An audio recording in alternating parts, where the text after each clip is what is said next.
Hi, everybody. Welcome to the podcast. It may interest you to know. I have a very special guest with me today who I shamelessly chased after to get him to come on the podcast. Welcome, actor and producer Scott Bryce. Welcome, Scott. Hi, thank you so much for having me. How are you today? Good. Thank you for asking. Before we started recording, I started a little fangirling on you because I said I remember initially the first time I became exposed to seeing you as an actor, although you were acting before this, was The Facts of Life. You Yeah, married Joe Polnicek on The Facts yes, of Life. I did. The amazing Nancy McKeon. I was doing the soap opera As the World Turns for a long time. And I was very fortunate in that show in that I was able to come and go almost at will until I finally got a series that then they recast. So anyway, it was the first time I had left the show, and it was about 2 weeks after I had left, and my agents had said, we got to see how it goes. I mean, understand also in those days, it's very different now. The big screen, now the telephone is as important as a movie screen. But back then, there were serious boundaries between each of the genres: daytime, primetime, and feature films. They were all enormous leaps, and daytime actors rarely got to primetime. It was very hard to break through. Primetime actors rarely get to film. It's very hard to break through. And I had two really lucky events with that. So anyway, 2 weeks after I had left the show, I get a call from my agent saying, "Would you like to do The Facts of Life?" And I was like, gosh, that sounds like fun. I didn't even know what the show was. I mean, I wasn't even, it wasn't really geared to me. I said, yeah, that sounds like fun. Where is that? Thinking it's going to be down like, Lower West Side or something. As well, it's in LA. You're leaving next week on Monday. I was like, oh. So next thing I know, I get flown out to Los Angeles. They put me up in this hotel suite. I can't quite believe what's going on. I walk into the table read, and I am greeted with this like roar from all the young girls, because during the show, when they were in rehearsal, when they took lunch, they watched As the World Turns. So 2 weeks after I left the show was when the show aired that I left. And Nancy McKeon her boyfriend on the show had been George Clooney. George had just left the show, and Nancy said, "Bring me Scott Bryce." Oh Next my goodness. Yeah, next thing I know, I'm on a plane and I'm on the show. And I must tell you that Nancy and her entire family, her parents and her very sadly recently late brother, Phil, welcomed me and treated me like family. I was brought into their home. I could not express to you how wonderful and warm they were to me. The whole show, the entire cast, Nancy in particular, and her family. They were just amazing. And so looking back, that was my lucky break. It's because they were watching As the World Turns. Well, I mean, you had great chemistry with Nancy for the part, honestly. I mean, I'd seen her with different actors through the years. I was young, every young girl loved Facts of Life. So I was a big fan. And I remember thinking not two things back at the time. One, I thought you had great chemistry with Nancy. And Great. two, you had incredible comedic timing. Oh, thank you. There's this episode where you're with her father, of course, is the great Alex Rocco. Alex Rocco. Was the great, yeah, Alex Rocco, right? Who is hysterical and has been in lots of parts. I think he played J-Lo's dad, right, in Wedding Planner as well. He's great at that's a good role for him, the dad role. Yes. Or And mafia guy. well, the mafia guy. Yeah. Yeah. I can't take that away. That's true. Uh, and you did an episode where he meets you for the very first time. And you are going to a costume party. I assume it was Halloween, and she's dressed in a tuxedo, and you're dressed in a dress, and that's Yeah. the first way that he meets you. But what great comedic timing, because you pulled it off as kind of like it was nothing, like you didn't acknowledge that you were going to a party at all. And I actually asked him to zip me up. Yeah. That dress was a Bob Mackie original, and it was made for Carol Burnett. And at the time, it needed no alterations when I put it on. Oh boy. So I was a lot thinner then. And hey, you're one of the few guys who can say you wore a Bob Mackie original, right? I mean, Well, it's funny because when I first came to the scene, I come down the stairs in it. And when I came down the stairs, they had me first in heels. And I came down the stairs and the producers stopped and the exec came over and said, he looks way too good in the heels. Let's get him in sneakers. So they put me in sneakers I to like kind of soften the blow a little bit. I was like, oh, great. I got great gams. Okay, good. Well, I mean, yeah, you were really funny in that role, and I think you go down as, I can't think of the exact word, but kind of iconic, somewhat for the role because that's how it ends, right? I mean, you're in. I think the last season you had several episodes, and you ultimately marry her, and Yeah, we get married. Yeah, Huge that's wedding. Yeah, we were like right. the centerfold of TV Guide that week. It was an enormous deal. Right, and that's how they kind of send the character off, Yeah. is married to you. So you're forever ingrained in the back of my head. But I would be remiss if I didn't talk about As the World Turns with you. Certainly the first, I think, big break you got in terms of acting. Oh, absolutely. Yes. Yeah, television. I had been acting in theater and, going off to do summer stock and then coming back and driving cabs or waiting tables or delivering flowers. And I'm multi-generational in the business. Both of my parents were actors. My father was on well, actually he was on As the World Turns for a short time too. My mother, my father, my brother, my wife, and myself have all been on As the World Turns. But my dad was best known for The Guiding Light. And then he had a show called Tom Corbett's Space Cadet, which was a science fiction show before that. And then my mother was an actress and producer. Was on all the soaps as well. So yeah, it's so interesting. Our son now is a jock. And I remember when my parents came to see me in high school play where I did the ruling class, and they came backstage after opening night and they were very somber. And the show was incredibly successful. And I have two older brothers. I thought there was maybe something up. And they kind of left. I looked at my dad. I said, was I okay? And my dad said, you were brilliant, son. We'll see you at home. And I'm very confused. I went to the cast party. I left early because I thought there's something wrong. And I came in the house and my mom was sobbing in my father's arms. And I walked in the door and said, what's going on? What is it? And my mother looked up at me and said, we know you're an actor. I was like, oh my God. So anyway, that was like sort of the background. And then, yeah, I got As the World Turns, cast by Betty Ray at the time. And the part at first was sort of odd. They didn't know what to do with it. And then they began to write an incredibly complex character. And then the amazing late Doug Marland came in and became head writer of the show, one of the greatest writers of all time in that genre. And that character was so complex and so interesting. And I remember when I was playing the villain, I went to my dad and I said, what's your advice on playing a villain? And my father said, don't play the villain. Villains don't know they're bad guys. Figure out what it is you want. And it's your desperation that causes the mayhem.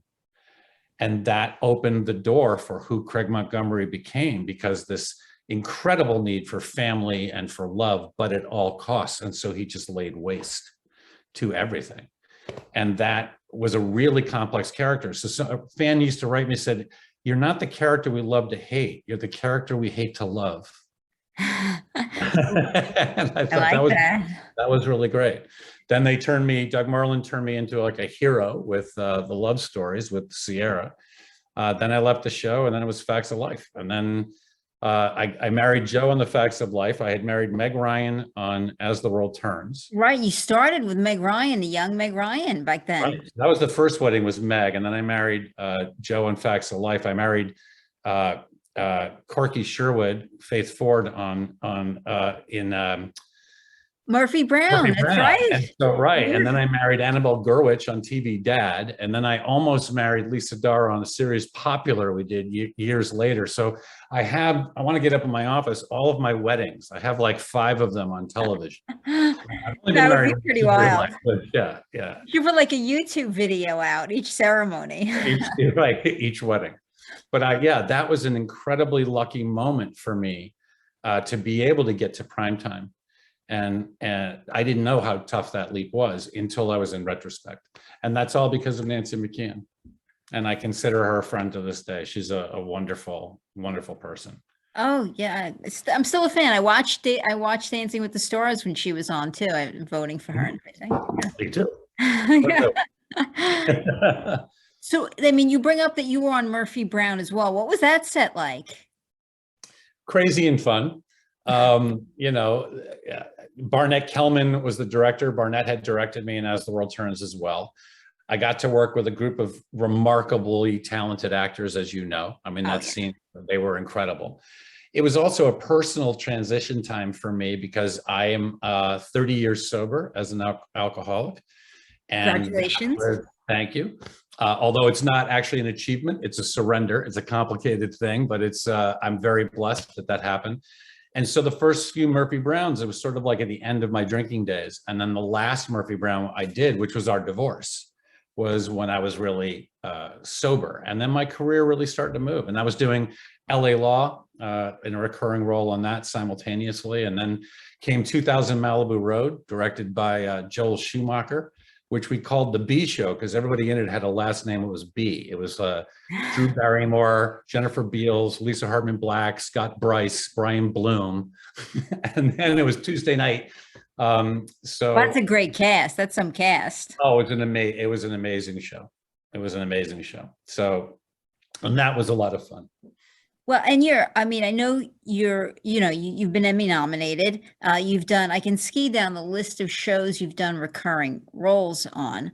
Mhm. I mean, I think Law and Order you were on. I'm trying to think, Sex in the City you were in. I mean, Sex in the City, that had to be pretty interesting too. Sex in the City, I'm actually toxic bachelor number one. I'm the first guy. I happen in the very beginning. I'm this, you know, the wonderful rich guy who schmoozes and charms this girl and then introduces her to his mother and let's go have an apartment. And then I vanish and ghost her. And that's sort of that was the whole opening. That opening took, I think we spent 4 days shooting the first, 5 minutes of the show. And we just that was an amazing time with the remarkably beautiful Sarah Winter, who I think I still have a crush on. Don't tell my wife. Did you know when you were filming? Because that right back at that point when you were filming that, no one knew, what Sex and the City was going to become. Could you tell? I mean, was the vibe there? Did you get? I'd asked the same question to Donnie Most, for when he did the pilot of Happy Days. Like, could you tell? Like, was the vibe there? Could you feel it right from the beginning? And he said he could. So I guess I'm going to ask the same question to you. It wasn't for me because, well, first of all, I wasn't set up to be a series regular. We were set up to be the setup of the show. I will tell you that I'd be in the trailers in the New York, because we just that opening scene was shot all over New York. And people would say, "Oh, what show are you doing?" And I said, "It's called Sex and the City." And they go, "Oh God," and walk away. And they were so offended. "Oh, we're getting like the trash of television. This will be a disaster." So I didn't know. As opposed to like when I worked, David Schwimmer and I worked a lot together on many different shows. And then he got Friends and he shot the pilot. And I said, "How did it go?" And he looked at me and said, "I stepped in it, Scott. It's going to be huge. We're going to be running. It's huge. It's a hit. I know it." And it was. Wow. Yeah. So, yeah, I think there are shows that when that chemistry happens and when it clicks, it becomes very clear really early. But when you're on the periphery, it's harder to tell, So, yeah. And I think, and you would have been hard pressed to guess that it would have been the success it turned out to be anyway. Yeah, it's a monster hit, yeah, it's like iconic show of time, so yeah. Speaking about iconic shows, talk to me about the Golden Girls. You were on the Golden Girls. Yeah, boy, I got to work with all of them. How fantastic was that? I had this tiny little part, Dr. Warren, and B. Arthur, amazing. And boy, I got just Betty White. I mean, Betty White, she was so everything that you would think you wanted Betty White to be, she was. She was remarkably bright and present, and all of them were so kind to me. I mean, understand, I was like, I was 20-something years old. I'm new in the business. It was a very tough line because I had to insult B. Arthur when I find out that she's made her mother move a sofa in order to get dinner. And that's how her mother got hurt. And I look at B. Arthur and I said, "You disgust me." We ran on that line 5 times to try to find a way to get a laugh out of it. And B was a little upset by it. And I was kind of backing off thinking, uh-oh, am I offending somebody? And B turned and just grabbed my arm and said, "This actor is wonderful. It's not his fault, but can we come up with a better line?" And we never did come up with a better line, but that moment was so important to me, just to have somebody in power, you know, and that's happened to me several times. When we get to the up close and personal story, I'll tell you about what Michelle Pfeiffer did for me, because it changed my career. So yeah, there's moments that happen like that where you, particularly in the moment, you're not so aware of how important it is. And then you look back and you think, wow, she took care of me. They all took care of me. And I've never forgotten that. And to say that you were in an episode with that cast, I mean, that's got to be imprinted on your brain forever. I mean, I would think. Like, my whole career has been I'm so lucky. I'm so blessed. This is a very difficult business. As my father used to say, this is a horrible business filled with wonderful people. It's true. So I've been more fortunate than I deserve, perhaps. I've certainly been lucky, and I've worked with amazing people who have taken care of me up close and personal. I might as well talk about it now. Again, I'd like to remember breaking through those things from daytime to primetime, from primetime to film. So the only reason I got an audition for Up Close and Personal, where I play Rob Sullivan, a Miami anchorman, I'm not a very nice guy. And I was at a party in Ojai, California, and Ronna Kress, who was the assistant casting director, was there at the party and looked at me and said, "Oh, I thought you were in New York doing the soap." I said, "No, I left. I'm back out here again." And she was like, "Oh, huh, interesting." And then she left, and I didn't think anything of it. Turns out she went back to Hollywood and says to David Rubin, the casting director, "What about Scott Bryce?" They were having a hard time casting this part, apparently. They'd seen a lot of people. And he said, "You can't get him here. He's in New York." And she said, "Oh, I bet I could get him here. I could get him here in time for the lunch." And they made a bet. And so that's how I got even seen. So I walk in and I audition, right? I audition. David Rubin stares at me for like 5 minutes after I finish the scenes. And he goes, "Do you have an hour right now?" And I was like, "Yeah." Next thing I know, I'm in a car driving over to Culver Studios, and I got to go meet John Abnett, the director. So then I read for John Abnett. John Abnett looks up at David and goes, "Okay, okay." And next thing I know, he sends me home, and then I'm released from the film. Then I get a call, "You're still on board." Then I'm released from the film. I was released 5 times. I'm finally back in New York, kind of given up. I get a call and it says, "John Abnett wants you at the table read. You don't have the part yet." And I'm like, oh my God, and which means it hasn't been cast. And they're going to start shooting very quickly. Now, in retrospect, I understand John wanted me, but I was television, not feature film. So the studio was resisting, and he kept pushing. So now I fly out for the table read, and I show up, and I was the first one there. And John greets me, and I put down my stuff on the table. And it was an enormous, understand, like 4 giant, huge square tables with chairs, because it's the entire cast, head crew departments, and all the studio heads. Enormous. So I put my stuff down on the table, and I go get some coffee, and John's, talking to me a little bit, and he walks away, he's busy. And Michelle Pfeiffer comes in, and she puts her stuff down right next to my bags. So I realized that this is not where I should be. So I went over and I grabbed my bags and I slid them down several, rows. And then I went back and I finished my coffee, and then Robert Redford walks in. Now understand, I've been in this business. I'm 4 generations in it. I've met a lot of stars, but we're talking Michelle Pfeiffer and Robert Redford, okay? So this is like, my mind is exploding. I mean, oh yeah, hello, Michelle Pfeiffer. So now I watch Redford walk in, and Redford walks over the table, hugs Michelle, puts his stuff down, and I look over and my stuff is now back next to Michelle's, and is now between Robert Redford and Michelle Pfeiffer. Now I know this is like the wrong place. So I run over and I'm about to grab it. And John Abnett, the director, his hands come down on mine and says, "You sit where I tell you." And I went, oh my God. He sat me between Redford and Pfeiffer for the table read. I'd just be unconscious at that point. I mean, they would need some smelling sauce to bring me back. Right? So now I'm in the table read. Comes our first scene with Michelle. We connect right away, which is wonderful. And we get a good laugh on this setup scene. It's a joke about immigrants, and he's such a racist pig, and it comes out sort of at the end. And there's a laugh at the table. And I watched the head of the studio lean over to David Rubin, and he went, "Who's that?" And David Rubin goes, television. And he went, huh, and sat back and looked at me. So I still don't have the part. So now we finished the table read, say goodbye to everybody. John Abnett says, you got to hang, we got a meeting, then we're going to do a screen test with you. It'll probably be like at 11 o'clock tonight. Understand, I flew in from New York. I am fried. I'm nervous. I've just had the most amazing kind of actor experience one could have. Redford Pfeiffer, oh my gosh. So now I'm sitting in the makeup a trailer, and they're doing my makeup, and there's an older makeup artist, literally older, like 80, but her name was Fern. And Fern's doing my makeup. And then she asked me if I wanted eyeliner. And I said, well, I'm playing a news anchor. So I think, and this guy, I think he would. And so she goes, okay. So she grabs the pencil and she starts to do this eye. Now, this eye, I have an involuntary twitch when anybody does eyeliner. It's not it hurts, involuntary twitch. She puts it on, I twitch, she stopped. She stares at me. She looks over at the call sheet. She looks at my name. She goes, Bryce. Oh my God, I did your father's makeup for 20 years on Guiding Light. He had the same twitch. And at that moment, my shoulders dropped and I knew I got this movie.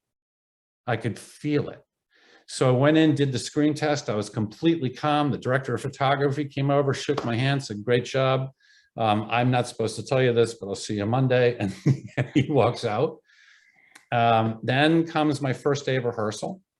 And I got a phone call that said, go park over at the Sony lot and then make sure you get a car ticket for that. And, you know, blah, blah, blah, we'll validate it for you. And then you take the crew bus over and you'll come through security and we have a honey wagon for you for that. Now, for those of you who don't know, honey wagons are very, very, very tiny dressing rooms in these trailers.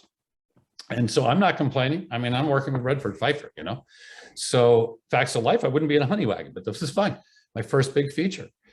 So I go into work and we sit down, we start working, and literally this is Tuesday. It's John Abnett, Robert Redford, Michelle Pfeiffer, and Scott Bryce. That's the rehearsal for an entire day. I am in blissful, unbelievable heaven. And then the PAs come in and they put down coffee for Redford, Michelle, and John, and they start to turn.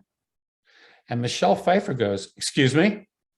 And it was like that. There was a sharpness in her voice, which you never hear. And people froze and somebody turned. And yes, and Michelle said, I believe you forgot coffee for my co-star. And then Robert Redford goes, Scott, here, take mine. I've had enough coffee. And I went, oh, Bob, no, thanks. And I'm thinking, oh, Bob, no, thanks. and then now panic starts and these ADs come over and go, what do you want in your coffee? You want anything to eat? How do you like your coffee? And I'm like, no, just a black coffee would be really great. And then they leave. And as they're walking away, Michelle goes, never let that happen again. And no problem. And then we go back, we went back to work. We worked all day. About lunchtime, right after lunch, the first AD, now, you know, I was talking to PAs, now the first AD comes over to me and starts asking me for my ticket, for my parking ticket and my car keys. And I'm in the midst of rehearsal and I'm sort of like not even sure what he's saying. And I just kind of grab it, you give it to him because I'm an actor, the ADS or something, you do it, right? And I go back to work. At the end of the day, we're all signing out. And as we sign out, Michelle goes first. 5 o'clock, she was gone. She was a mom, young kids then. She left. Redford shakes my hand. We have some other contacts. He knew my parents for some other stuff. And then Abnett leaves. And then the AD says to me, now, will you be requiring limo service or would you like to drive your car? And he points. And my car is now parked next to a Star trailer that is parked next to Michelle Pfeiffer's trailer. Wow. And I looked up, I said, I'll drive my car. And later my agent yelled at me and said, you should have taken the limo. They'll never take that away once you take the limo. It's like, don't ever do that. All because Michelle Pfeiffer said, I believe you forgot coffee from my co-star. Wow. So her ability. And we got to thank Fern too, right? Yeah, and Fern. But also that a mega star like that would just have that sort of, it was the amazing use of power to lift someone up. It wasn't the ego and it wasn't arrogant. It was lifting me up. And I will never forget that. And I have always, because of those moments, I try to pass that on whenever I'm working with new actors, directing new actors, producing new actors, to try to remember that and to treat people the way I was treated, that opened doors for me that would not have opened without that. Well, that's an amazing story, and really to have to be validated and embraced that way. And again, that's not a story many people can tell. And at that level, I mean, certainly you're at the height or the pinnacle at that point. Of you can't really get much better than being in a movie with Oh, Michelle that's Pfeiffer and yeah. Robert Redford. I mean, there's no place really to go from there. Right, where do you go from there? Exactly. Like, I'm done, right? Like, So, I can retire happy now. yeah, yeah. Well, I mean, wow, that's some story. Uh, yeah. I was going to ask you, and maybe you've already told it then, but I was going to ask you what your most memorable scene that you've ever filmed in your career was. Like something I remember filming that scene, it'll be with me always. Wow. There's so many little ones. I mean, there's like me attempting to rape Drew Barrymore because I thought she was a hooker. There's like, that's how our characters met on 2000 Malibu Road. Laughing with Brian Bloom. I mean, there's so many things that happen off camera. I would say what resonates with me most is that my parents created a show for our church called The Bible on Broadway, based on a book of the same name. And my mother took scenes from Broadway shows, scenes and songs that had to do with religion. So it was Martin Luther and Jesus Christ Superstar and all those kind of shows mixed together. And my brother and I were in it, and we did Nichols and Zeus from JB. My mother sang, my father sang, my brothers and I did, and we would do these vignettes, and then we wound up touring it. And that was a remarkable experience. And then my father and I did Mass Appeal together, which is a 2-character play about an older priest and a younger priest. I'm not a Catholic, but doing the play was being on stage and seeing that, looking into my father's eyes and playing a scene with him, and he was a different character. And there we are on stage, and the characters are on stage, and yet the son is above it, watching himself on stage with my father in the same trade that we've now doing, and I'm the next generation that's coming into it. So those moments, and then doing On Golden Pond, where my wife, Jodie Stevens, played the daughter, and my mother and James Noble played the parents, and I was the boyfriend. And there were times I'd be off stage in the wings looking at my wife playing a scene with my mother as mother and daughter. And those are moments that are just, they're almost mythical in terms of how they feel. I mean, the love, the miraculousness of it, the beauty of it, and the power of the theater of it. Sure. I mean, and On Golden Pond, I mean, again, Yeah. yeah. And when I realized what theater was, I mean, I grew up in the business and my dad was a soap star and all that other stuff. But I watched him in New York. I was sitting in the lighting booth and he was doing A Man for All Seasons. And he does this unbelievable speech about the law. And would you cut down the law to get to the devil? And he says, I cut down every law there was. And he goes, and when the wind turned on you, where would you hide? And I was remembering sitting in the booth watching this, and the audience was silent. And I was watching my father as this, antiquity, a character from to my young boy, like ancient. And I saw the power of theater as church, the power of theater to elevate us, and that it all counts. Laughing at facts of life is really important and really valuable. But there's also this other opportunity that we have as artists, that we can make people think, we can make people be inspired, and we can elevate and reach for something higher. And I think that's what art does most successfully. It's reaching for something that's beyond the base and the banal and the survival and the anger and the rage, that there's something else and that we can try to go for it. I think our world is witnessing it now. The metaphors with Russia and Ukraine are powerful. And as horrible as this is, the unification of our planet in response is amazing. My dad would talk about when I was young, and he would say, you know, in live theater, the audience is a character. And you have to know when they become that character. And if it's a good play, they'll become a character. And if it's a really good play, they become a character early. He says, you can hear it. And I'm like, really? He goes, no, you can hear it. You got to listen for it. And so I began to do that.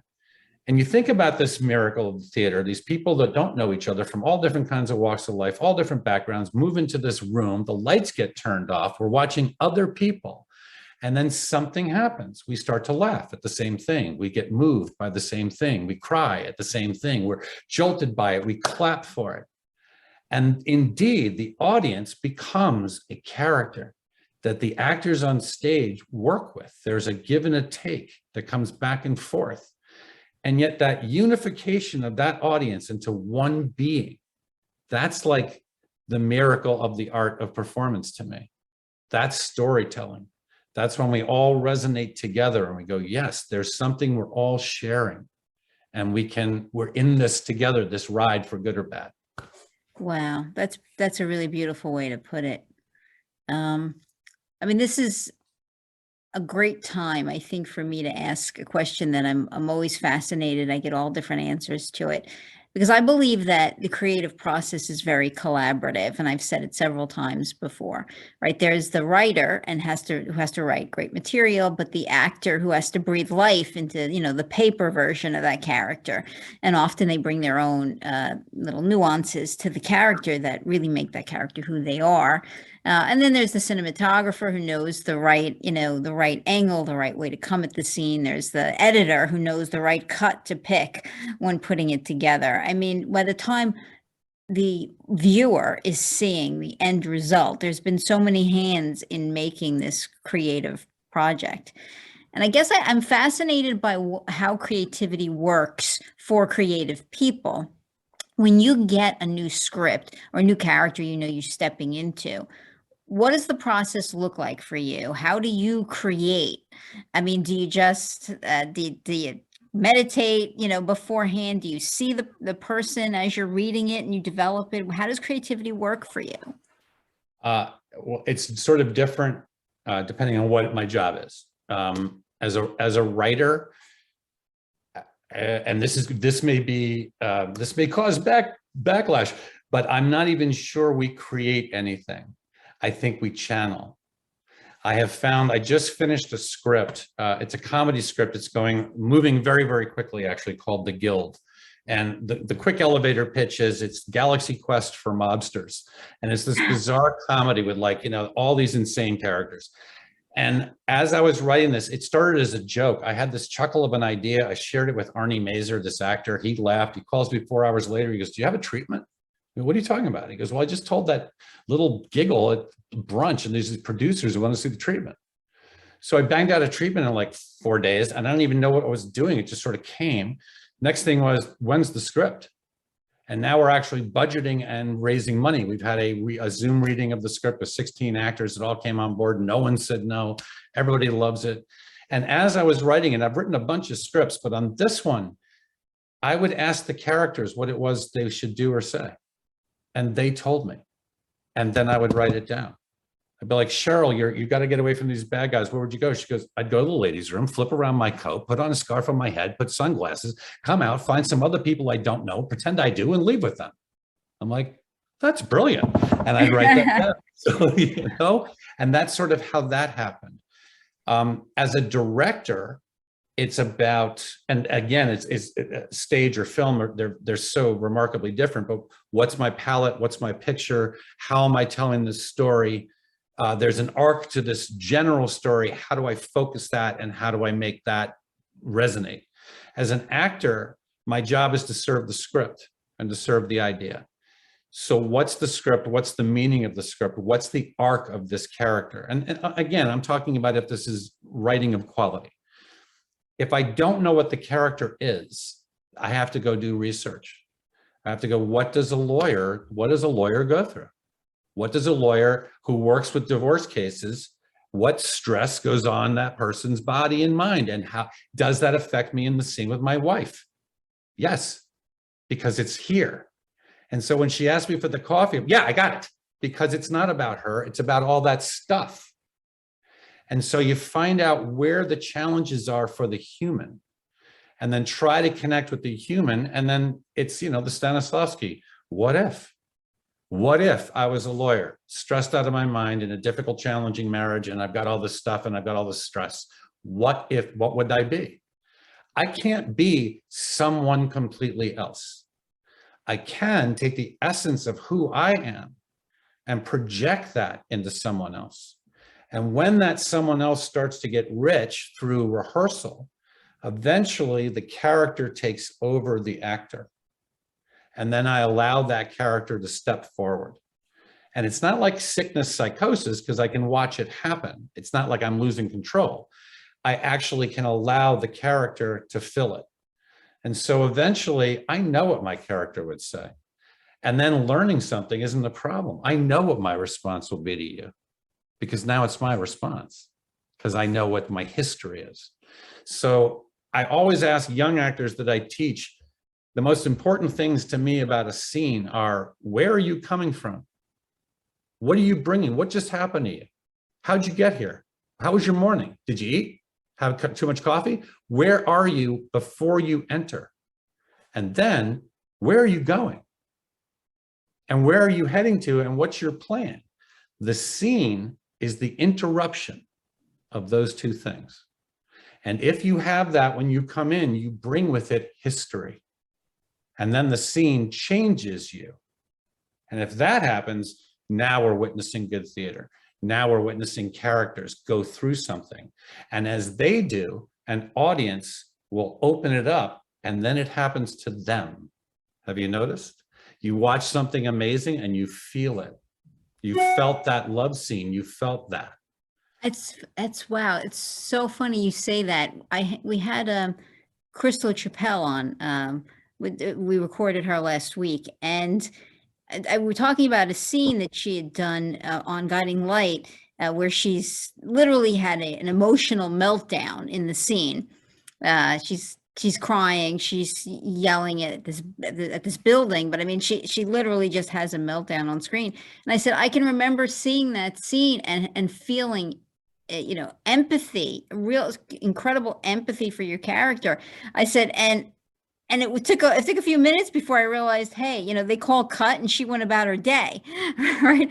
But I was so sucked into the scene that I literally felt that experience with her.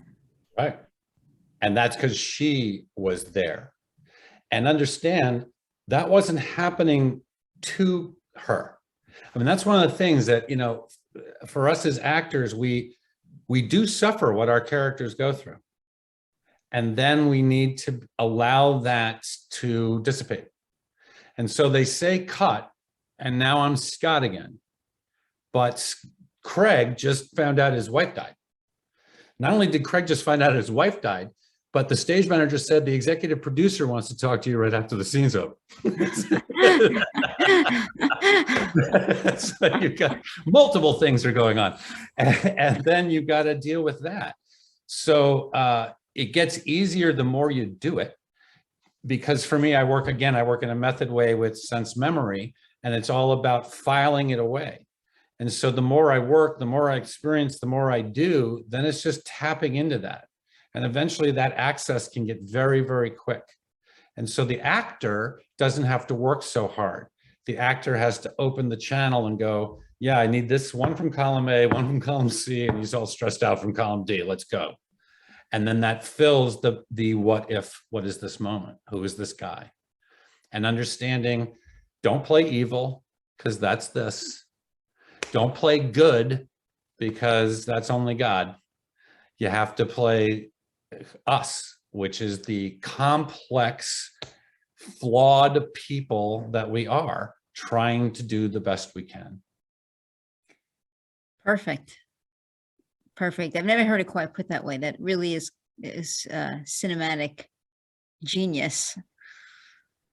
So great actors, great actors you can watch doing.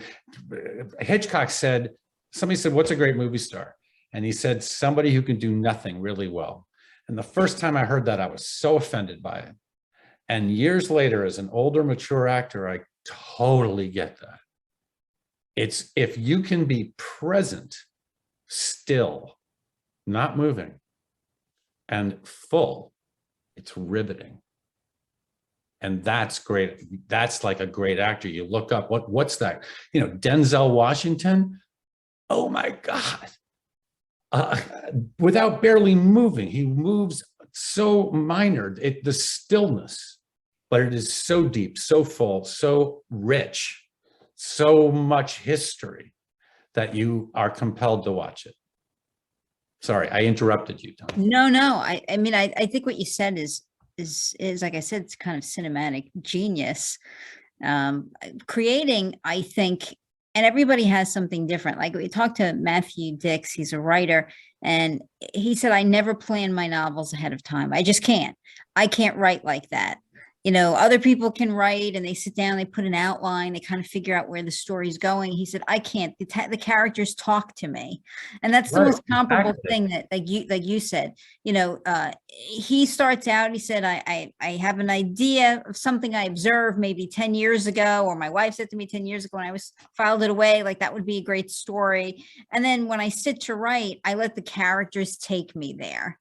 And even, you know, he tells a story where he's, I'm in the middle of writing, my wife calls and I say, wait, I have to call you back. I'm about to find out like what this, you know, what he does. And she says, what do you mean? What are you going to have him do? And he says, I don't know yet. Like he's telling me, like he's right. Like, I gotta go find out what he does. Does he, you know, does he go? Does he not go? And I think that's the most comparable answer I've ever gotten to the one you gave me now.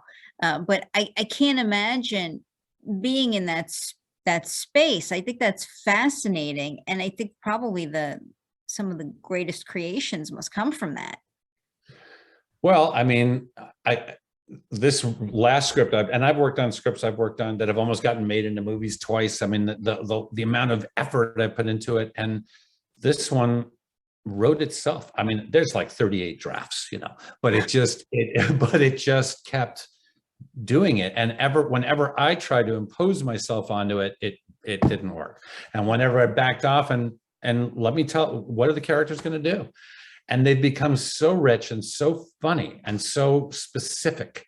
And they eventually fill out and they tell me, I understand what that writer said entirely. I've got to go find out what they're going to do. I get it. I love that. Yeah.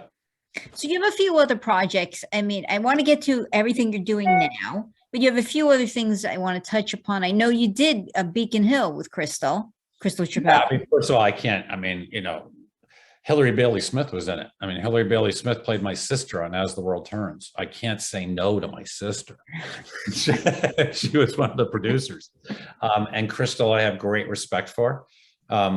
What she's managed to carve out, you know, people think web series are easy. They're not. They're as complicated as doing a TV show. There's the fact that there's less money just makes it twice as hard.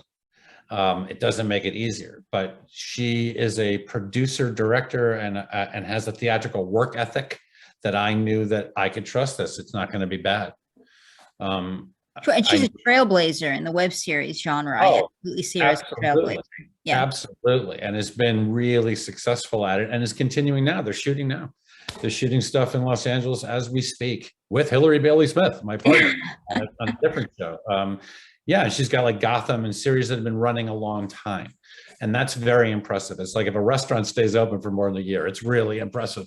And Crystal's been able to pull that off. So yeah, for me, it was a blast. I loved playing the part. It was, he's a tormented guy. He's a conservative, right-wing, uptight, you know, homophobe who's got a gay daughter who's running as a liberal Democrat. I mean, talk about torment.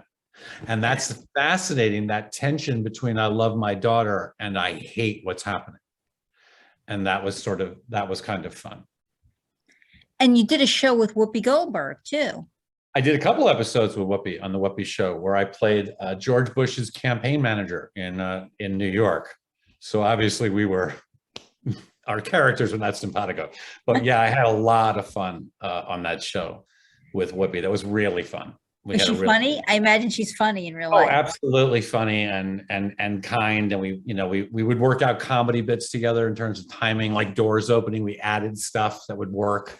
And she was, on the fly, ready to jump in on the fly. It's when you're working with professionals, when you're working with people who've been doing this for a really long time, it's sort of in some ways you're in the team already. You know what to do. And if you've had any kind of background in theater or improv or comedy, and you meet a like person, it's like, friendly dogs meeting at the dog park.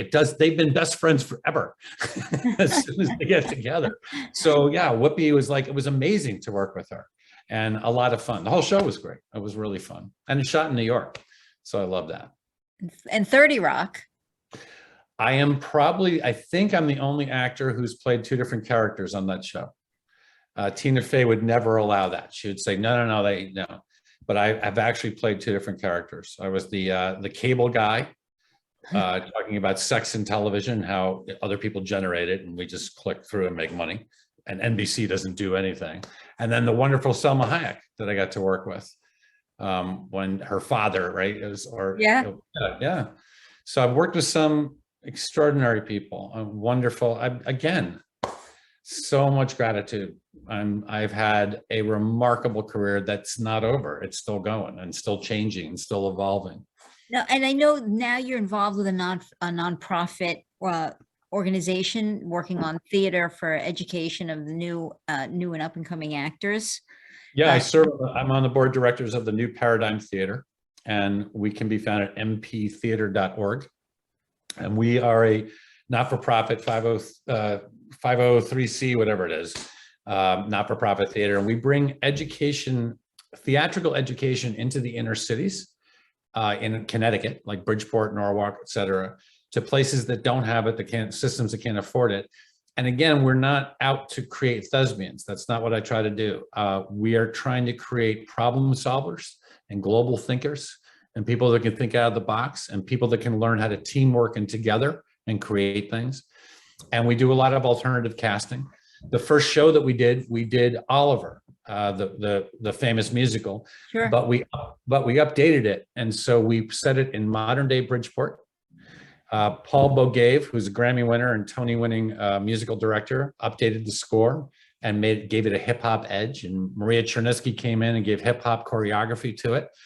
And it all became about a credit card scam. That was Fagan's voice. And Oliver was Black and Nancy was Spanish and the Artful Dodger was transgender. And when Jennifer Beveridge, who played Artful Dodger, came in to me, she said, "Is that like a sex thing?" And I said, no. You're way safer as a boy on the streets. So you demand that people treat you like a boy. She was like, oh. And what was so wonderful about that show, first of all, wonderful and sad, Dickens is still with us. Those problems are still here. The poverty is still here. The homelessness, the lack of education, the gangs. Then the amazing part of it was to watch our kids, youth that were both from incredibly privileged towns like I'm in, Weston, and then working with more kids who are far more economically challenged, two different cultures, coming together and working together as a team and finding out how to do that and watching that bond happen with all of them and the learning experience from both sides and the friendships that were formed. Then we partner with another not-for-profit because we don't believe in competition. We believe in cooperation. We don't believe that the not-for-profits should be chasing after the same dime. We believe we should be all cooperating with each other and it will come in. And so for that particular show, we partnered with the Bridgeport Council of Churches and their soup kitchens. And our entire cast had to go work in the soup kitchens once a week. And so we were delivering food to like these people. My son at the time, he's still my son, but at the time was probably like 10. And he came in and was serving and he had these 4 kids come in. And I watched him and he was kind of shooken up a little bit when they left. And I said, "What is it? You okay, Jackson?" He went, "They were so nice. They were so polite. And they probably grateful. Didn't have any food and grateful." And he saw that from a different perspective. And that opened his heart and opened his mind. Since then, we've done numerous shows. We've done Peter Pan. We've done Bye Bye Birdie. I directed The Hunchback of Notre Dame, which was huge because we opened up the gargoyles are normally voices in the choir. So we had a 13-member choir, we had a 14-piece orchestra, we had the usual adult ensemble of 12 plus the 5 leads. And then we brought in our youth, and we brought in youth that were on the spectrum to work with them, the autism spectrum. And they became the gargoyles. So instead of the choir doing it, we actually created these characters. These kids were all wearing gray, and they all made their own gargoyle masks. They got to design them and go make them in workshops, so they get taught how to do that. We do a lot of breakout workshops during the rehearsal for more than just we're doing the show. These gargoyle masks were then put on, and I had parents weeping in my arms because when the mask went on, the fear of connection of a lot of the autistic kids went away. And they were able to communicate with the audience and look right at them and look at each other. There was a protective layer.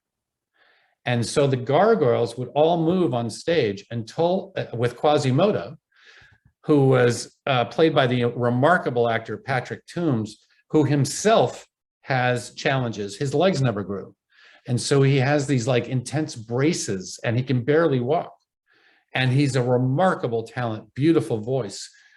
And they would resonate with him. They saw him and his challenges and heard about how he had just been insulted on the subway the first day of rehearsal when he came up. And he shared that with them. And to watch them connect, it was, for us, it's all about connection.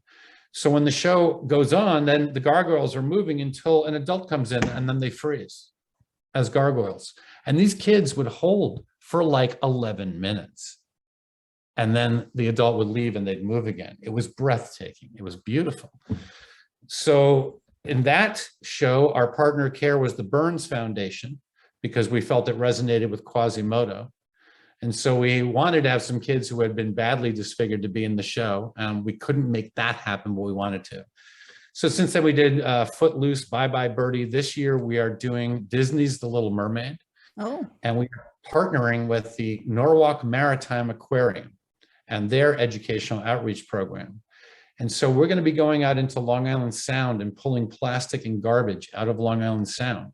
And with that garbage, we're going to be creating our sets, our costumes, and we're going to be building everything based on the plastic and the trash that we pull out, both as an educational tool to show people what's happening and how we can help stop the pollution, but also to make a metaphor that from problems, we can make solutions.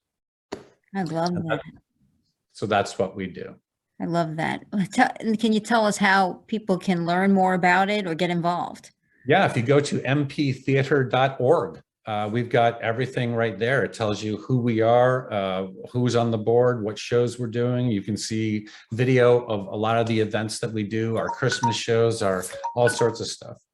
So please do that. And I'm very proud of the organization. I will I also put a link up below the video on YouTube that people can check it out. It's worthy of your time, and I encourage everyone to check it out. Could you tell us before I let you go, what are your projects right now? Well, I've got that. So I'm also going to be creating a documentary. I produce documentaries as well. One of the things I do. So I'm making a documentary about our connection with the aquarium, about the work that we're both doing, about the educational outreach that we're going to be doing. We're going to be bringing entertainment and education to senior citizens' homes, to veterans' hospitals, to all sorts of things during the process of rehearsal. Then I will document the actual performance. I'm doing another documentary at the Wakeman Nature Preserve up in Rhode Island to do a small study of the wetlands that connect Connecticut and Massachusetts and Rhode Island, and how they've been protected because people think they're trash, they're swamp. And that has protected our water because they're far more than a swamp. They are the filter. There's what cleans our water. And so Bob Wakeman has hired me to do a documentary about that. I have a film in development, a thriller film with my wife, and then I've got The Guild, which is now in rapidly developing. So I'm just putting together the budget now. We're going to go out to get financing, and hopefully that will be shooting maybe end of summer if all goes well. I've already got half the cast, and any actor I approach reads it and loves it. I sent it to A. Martinez. A and I did, he was a series regular on LA Law back in, was a recurring role on that. And I wrote a role that was just, it was always him. And I just, on a whim, I sent it to him. And I didn't know if I'd hear from him. And 5 weeks went by and I thought, oh, he's not going to respond. And then he wrote back, apologized, said I couldn't read it. I was just finishing a movie. I just finished it. I love this. I'm in. Tell me what I can do. And that's like the responses I'm getting from every actor. They laugh out loud reading it. Everybody's laughing. I sent it to my entertainment attorney, and who's usually very, hard pressed and knows this is impossible to do. And he read it, laughs. He goes, all right, we got to do this one. We just got to do this one. I'm like, okay. So those are my focuses. And now the business is coming back. I was able to, I've been very lucky. My last 3 jobs have been offers. I did not have to audition. And my wife said, that's because you're so brilliant. And I said, no, that's because COVID, and nobody wants 25 actors coming into a room. So they're all thinking, who could do this? I know Scott Bryce. So I did a Hallmark movie, Redemption in Cherry Springs up in Newburgh this summer. And then I did an FBI and a Law and Order. And then I just did a Blacklist, which was really fun because James Spader and I were next door neighbors in Los Angeles back in the 1990s. So that was like a little mini reunion. So yeah, it's been nice to get back to work. It's nice to have that happening. And yeah, I'll be looking forward to all of this. I hope you'll come back and maybe, when you're starting to film The Guild, maybe give us some spoilers and some fun behind the scenes absolutely, it'd be my stories. pleasure to. I mean, once you sent me I got to tell you, there's something about you I felt connected to, and I respect and admire you. I loved what you sent me, the interviews. I thought it was a great way of approaching you, and so you're on the list. Let's put it that way. I think you're great. Well, you probably sensed that I was a longtime fan.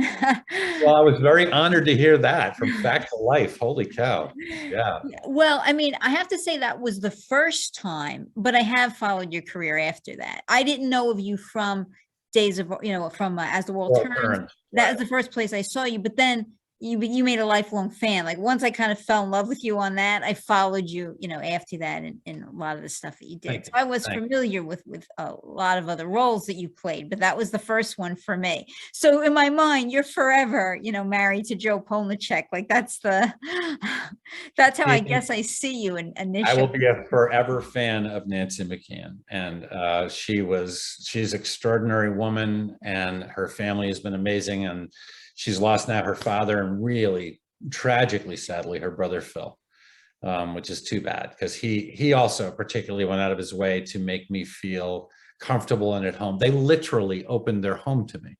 I mean, it was, I will never forget that.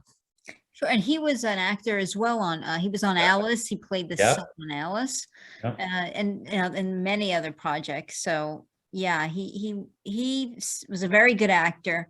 I'm sorry. I think your profession did lose, one of the good ones when he passed, and I was sorry to learn of his passing. I used to read that, he and his sister were very close. So. Very close. Yeah, very close.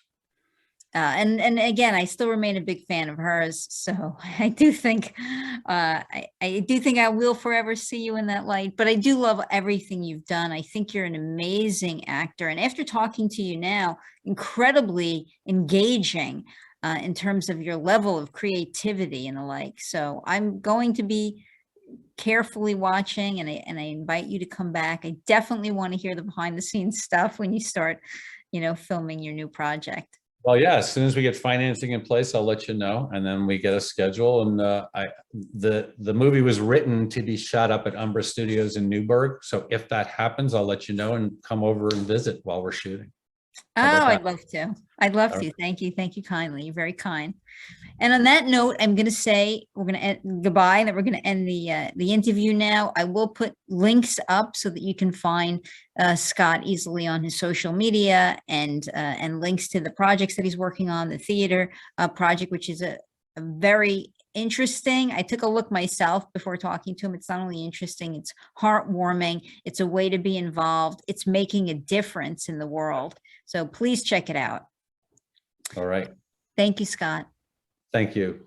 Thank you, Tom. Bye, everyone.